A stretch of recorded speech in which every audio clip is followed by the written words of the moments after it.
Pessoal, finalmente eu decidi falar um pouquinho sobre uma coisa que eu amo desde criança: kaijus.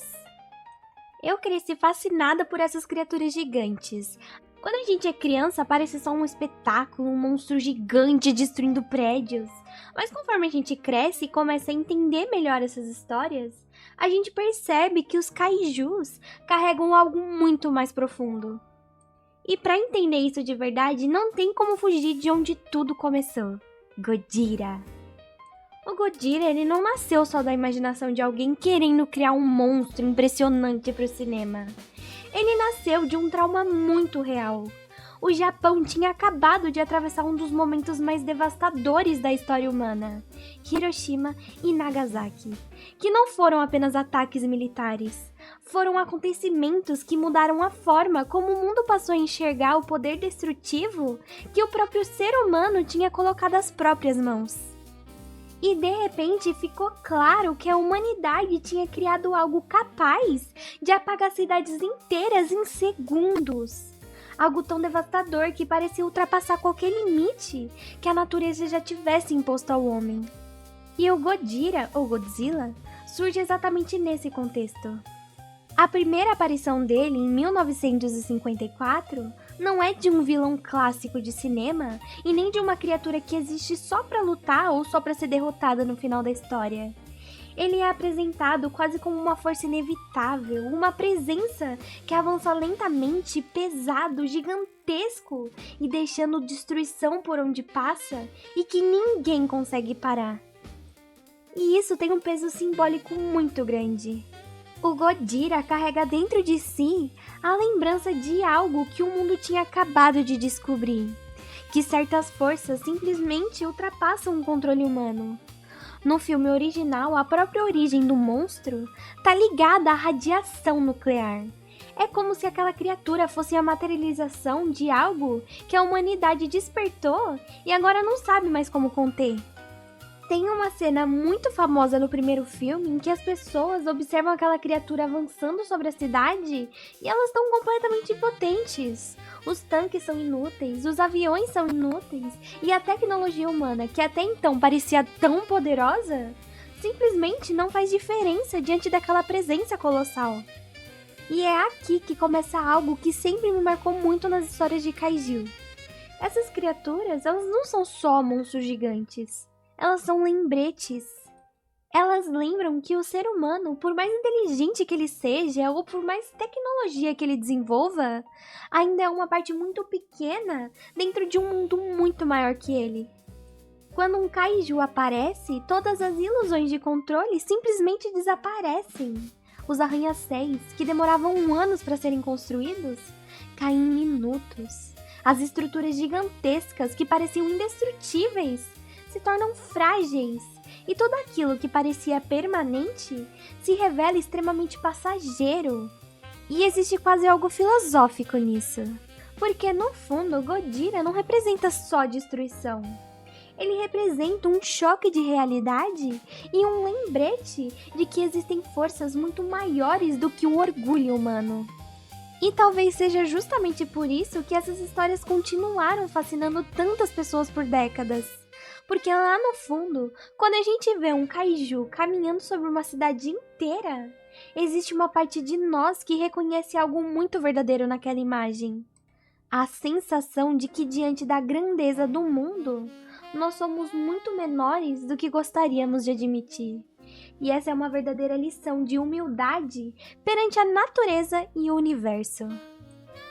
Quando a gente começa a pensar com mais calma sobre o que os kaijus realmente representam, uma coisa fica muito clara para mim. Eles são, de certa forma, a antítese do conforto humano. O ser humano passa a vida inteira tentando construir uma sensação de segurança. Nós levantamos cidades, criamos sistemas complexos, planejamos o futuro, acumulamos coisas, organizamos a vida, como se fosse possível tornar tudo estável e permanente. Existe quase uma necessidade psicológica de acreditar que estamos no controle e de acreditar que aquilo que construímos vai permanecer ali, sólido e intacto. Mas a verdade é que essa sensação de segurança é, em grande parte, uma ilusão cuidadosamente mantida. A própria história humana tá cheia de exemplos de civilizações que pareciam indestrutíveis até o momento em que simplesmente deixaram de existir. Cidades inteiras desapareceram, impérios que dominavam o mundo ruíram e estruturas que pareciam eternas se transformaram em ruínas esquecidas pelo tempo. E é exatamente aqui que a figura do Kaiju se torna tão interessante, porque ele rompe completamente essa narrativa de conforto. Ele aparece como uma presença que desorganiza a ordem humana em questão de minutos. Aquilo que parecia imenso se torna pequeno. Aquilo que parecia permanente revela sua fragilidade. O concreto, o aço, a engenharia, tudo aquilo que representa o orgulho humano se mostra vulnerável diante de algo que simplesmente ultrapassa a escala da nossa existência. E existe quase um caráter filosófico nisso. O Kaiju, ele não precisa falar, ele não precisa explicar nada. A própria presença dele já comunica uma verdade muito antiga. A de que o mundo nunca esteve realmente sob o controle humano. Quando vemos uma cidade inteira sendo atravessada por uma criatura colossal, aquela imagem quase absurda acaba funcionando como um lembrete simbólico de algo que muitas vezes a gente esquece no cotidiano. A vida humana é breve, e tudo aquilo que a gente acumulou, construiu e planejou existe dentro de um intervalo de tempo extremamente curto. A própria tradição intelectual sempre tratou essa consciência de fragilidade como uma forma de sabedoria. Reconhecer que a vida é passageira, mas não diminui o valor da existência. Muito pelo contrário, ela a torna mais significativa. E talvez seja por isso que histórias de kaijus continuam sendo tão poderosas. Elas quebram a fantasia moderna de controle absoluto porque nos lembram que por trás de toda a tecnologia, de toda a estrutura social, de toda a organização humana, ainda existe um mundo muito maior, muito mais antigo e muito mais poderoso que nós.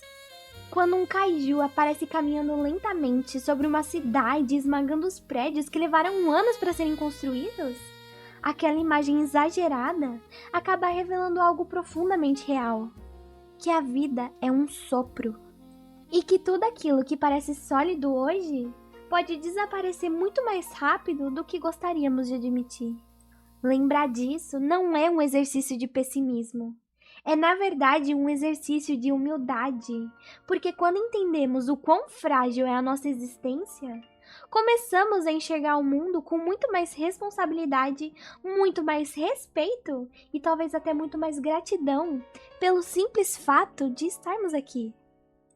E no fundo, talvez seja justamente por isso que eu sempre amei tanto histórias de kaijus. Porque elas quebram aquela ilusão confortável de que o mundo gira ao nosso redor. Elas lembram que existem forças muito maiores do que nós, que a vida é breve e que tudo aquilo que parece permanente pode mudar de uma hora para outra. E curiosamente, é justamente quando a gente aceita isso que as coisas começam a fazer mais sentido. E talvez seja por isso que essas histórias continuam tão poderosas depois de tantas décadas. Elas não falam só sobre monstros gigantes. Elas falam sobre nós, sobre orgulho, sobre limites e sobre a importância de manter um pouco de humildade diante da grandeza do mundo. Mas agora eu quero saber de vocês. Vocês já tinham pensado em kaijus dessa forma? Me conta aqui nos comentários porque eu adoro ler as reflexões de vocês. Se você curtiu esse tipo de reflexão mais profunda sobre cultura pop, já deixa o like porque isso ajuda muito o canal. Se inscreve também para não perder os próximos vídeos. Compartilha com aquele amigo que também ama kaijus e ativa o sininho para o YouTube avisar quando sair vídeo novo. Ah, e se aparecer o botão de hype aí pra você, pode apertar também porque isso ajuda demais o canal a crescer. E se eu não te fiz pensar, pelo menos te irritei.